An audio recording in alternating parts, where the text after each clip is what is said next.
Iniisip mo pa rin ba yung sinabi ng dati mong asawa? Baka totoo nga, na isa lang akong hampas lupa, na hindi nagaganda ang buhay. Ano ka ba? May anak ka na umaasa sa'yo. Tsaka, magkakatrabaho ka na, di ba? Hindi ko na alam. Sobrang bigat na.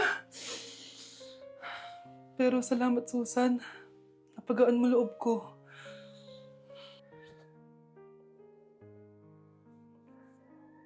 Hello, ma'am. Thank you for calling. How can I help you? Baby, huwag ka muna umiyak, please. Sorry, ma'am. Ako muna bahala kay Scarlett, ha? Mag-focus ka lang dyan. Thank you, Susan. Yes, ma'am. I will help you. Scarlett, pagtanda mo, magiging proud sa'yo ang tatay mo. Tay, papasok na ako ng school, ha? Grabe na talaga, anak ko. Dalaga na talaga. Proud ako sa'yo, anak. Mas proud ako sa'yo, Tay. Kasi kahit sobrang hirap ng buhay natin dati, nakaya mo. O, tignan mo, manager ka na ngayon. Lahat ng ginagawa ko, anak, para sa'yo lahat to. Naku, ang sweet naman na magtatay. Sana, ikaw na lang naging nanay ko, Tita Susan. Ha? Ano ka ba, Scarlett? Oh, sige na, manilate na pala ako. Bye tayo, bye, Tita. Hi, first day of school. Sana maging masaya tong chapter ng buhay ko. Kailangan may picture ako. Hoy, cellphone ko! Akala mo ba makakatakas ka? Balik mo yan. Miss, cellphone mo ba to? Cellphone ko. At doon nagsimula ang kwento naming dalawa. Sa susunod kasi, mag-ingat ka. Salamat ha. Simula nun, palagi na kami sabay kumain. At syempre, nagsishare ng baon. Palagi din kami tumatambay pag walang teacher at pinagchichismisan namin ang mga classmates namin. Sabay din kami umuwi hanggang sa... Uy, Scarlett! Tara, sabay na tayo umuwi. Sige, tara. Kunin ko lang yung mga gamit ko, ha? Oh, kanino galing yan? Ito, binigay nung crush ko. Wow, ganda. Oh, tara na, uwi na tayo, ha? Di na pala ako sasabi umuwi. May gagawin pa pala ako. Sige na. Hoy, sabi mo sabay tayo umuwi. Ano nangyari dun? Ayun na, lumalabas na. Pagbilang ko na 3, umiri ka ng malakas, ha? 1, 2, 3. Ito na, nakikita ko na ulo. Kagandang bata. Tingnan mo. Ay, oo nga, ang gandang bata. Saktong-sakto, wala akong jowa, ma'am. Huwag kang papaligaw sa iba, ha? Hihintayin kita, baby. Number 1. Ano ang war na naganap noong 1939? Ako, ma'am. Okay, Kyle? Battle of Yultong. Anong Battle of Yultong na yan, ha? Puro ka kasi TikTok, eh. Yun po kasi yung uso, ma'am, eh. World War II yun, class, ha? Puro ka kasi cellphone, kaya di mo alam. Confiscate ko yan, eh. Number 2, madali na lang to, ha? What is the Philippine National Anthem? Ma'am, alam ko yan. Yes, Scarlett. Ano kasi yun, Lu? Selos by Shaira? Anong selos, ha? At di ko alam bakit ba nagkakaganto. Pinagluloko niyo ba ako dito, ha? Lupang hinirang yon. Ay, iba pala, ma'am. Lahat kasi sila kinakanta yan, eh. Aba, saan kayo galing, ha? Sa kantin po, ma'am. Ang kakapal ng mga mukha nyo! Hindi nyo na alam yung mga boundaries nyo! Bes, alam ko na to. Magte-trending si ma'am. Hala, nakalive pala ako. Kuya, try mo po yung sikat na mango na ice cream. Mango na ice cream? Mango is my favorite flavor, so let's try it. Wow, parang ang sarap niya. Tara, bili tayo. So, papunta na ako sa convenience store para hanapin yung famous na mango na yan. Sabi nila meron daw dito sa Vietnam. Kaya pumunta ako dito sa Circle K. Guys, meron dito, oh. Hello, kompleto. Guys, excited na ako matry ito. Bilhin na natin. Grabe, napakamahal naman ng mga yan. Ayun guys, binili ko yung mango, yung lemon, tsaka yung peach. Eto na sila. Tikman na natin. Unahin na natin tong si mango kasi ito yung pinakasikat. Sirain ko na. Wow! Mukha talaga siyang mangga in real life, guys. Tapos dito siya hahawakan. Okay, unang kagat.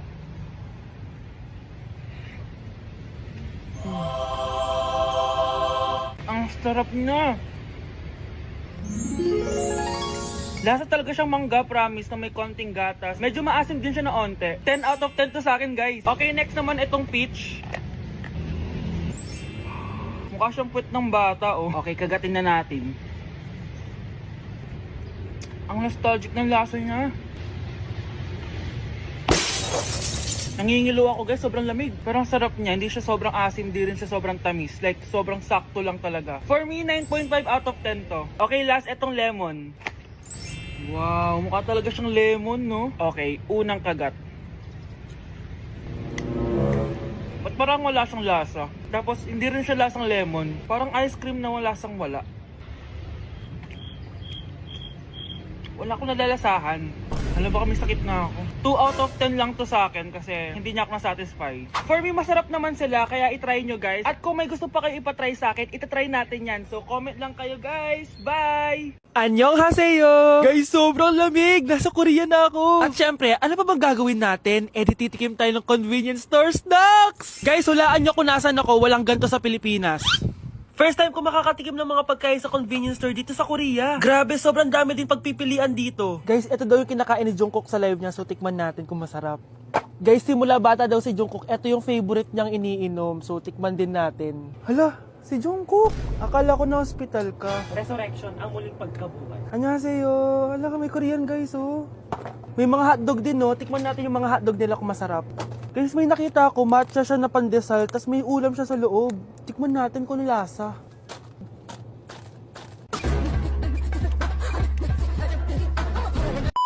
Charan! Tikman na natin sila, guys. Unahin na natin to favorite snack ni Jungkook. Kancha daw yung pangalan nito, guys. Tikman na natin. Sarap! Honey Bunch! And syempre, di natin pwedeng tikman nang wala si Jungkook. Jungkook imnida. Gets ko na kung bakit favorite ni Jungkook. Ang sarap na, guys! May kinuha si Honey Bunch kanina pero parang ang sarap, oh. So, tikman din natin. Ito yung tsura niya. Parang sarap. Manghang. Masarap siya. 7.5 out of 10. May mas masarap pa sa iba. So, inom muna tayo. Tikman natin to favorite drink ni Jungkook. Lasang banana. Pero hindi siya masyadong matamis, which is I like. 8.5 out of 10 to sa akin. So, next naman natin tong hotdog.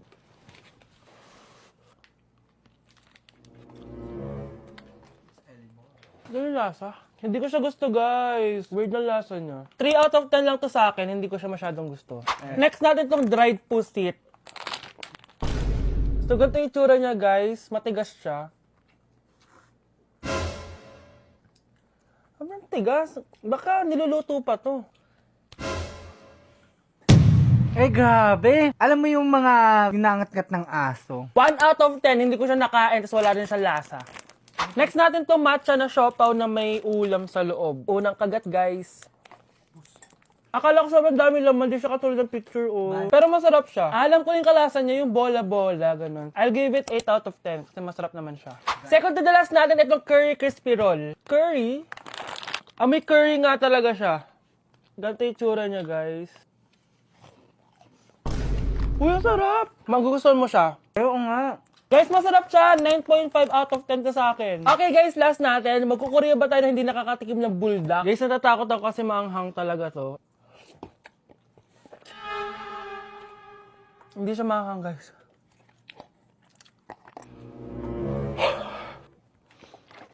Bibigyan ko to ng 8 out of 10. Masarap naman siya kasi sobrang anghang niya.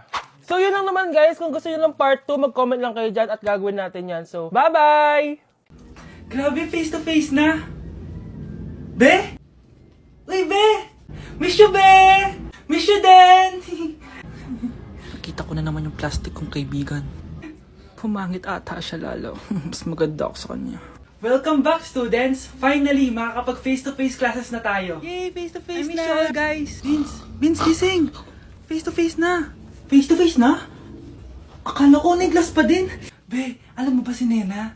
Balita ko daw may anak na yan. Oo, Be! Sino yung nagdadaldalan sa likod? Ay, sorry po, sir! Be, mag-mute muna tayo, ha? So, ang x plus 1 is equals to 2x plus square root of 91. Ano daw? Yes, Mr. Alarcon? Sir, nagalag po kayo. So, yun lang naman ang lesson natin for today. Maglabas kayo ng mga papel at mag-quiz tayo ngayon. Patay, mag-quiz na! Mag-google na lang ako. Tanga, walang Google dito. Good day, class. So, pwede na kayo mag-live sa Zoom. I mean sa classroom. Bye, guys. Binilihan ako ng bagong cellphone ni Nanay. Wow, sana all! Nay, bakit ako wala akong bagong cellphone? Aba, ano akala mo sa akin? Nagtatain ng pera? Maghintay ka, ha? Pag-picture na tayo mga ate, dali! Tara! Picture? Sige! Ay, wow! O, diba sabi ko na sa inyo maganda to eh. Yun lang may tumatawag. Hello anak! Punta ka dito kina Aling Susan! May birthday dito! Nandito yung mga ate mo! Ano? Pero kasama ko sila ngayon dito. Ha? Paano nandyan? Nandito sila! Hindi na nakapag-picture pa po kami kanina eh. Ay anak, gutom lang yan. Pumunta ka na dito, marami spaghetti dito. Nay, nandito po sila. Nay! niyo ko, Nay! Nandito sila! Anak! Ano nangyari doon? Nay! Nay!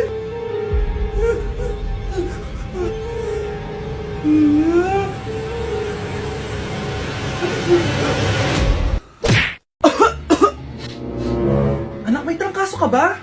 Ang dami nababalita ngayon na lahat ng tao may sakit na. Wait lang ha, bibilang kitang gamot, dyan ka lang. Ah, sige po, Nay.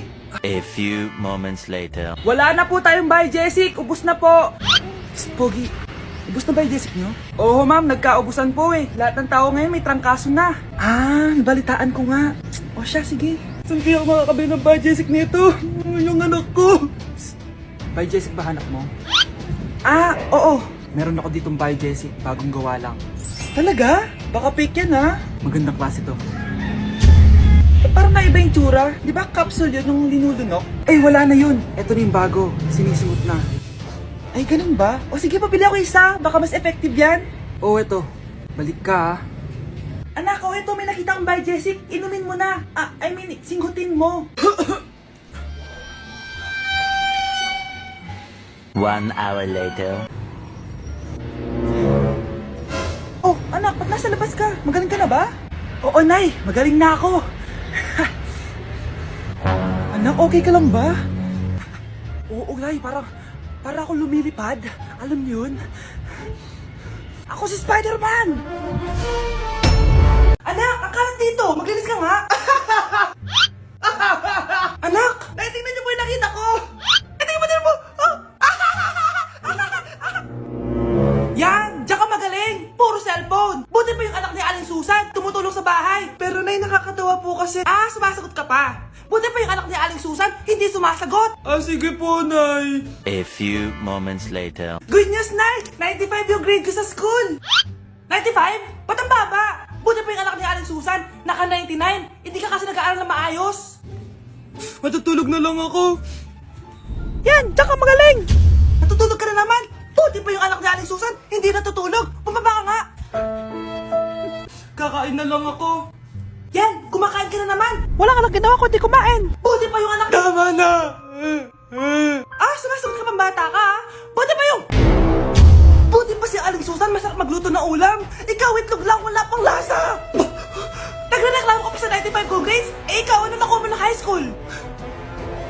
Sige ka, pakita mo sa akin! Buti pa si Aling Susan, hindi mapanakit! Ikaw, mapanakit!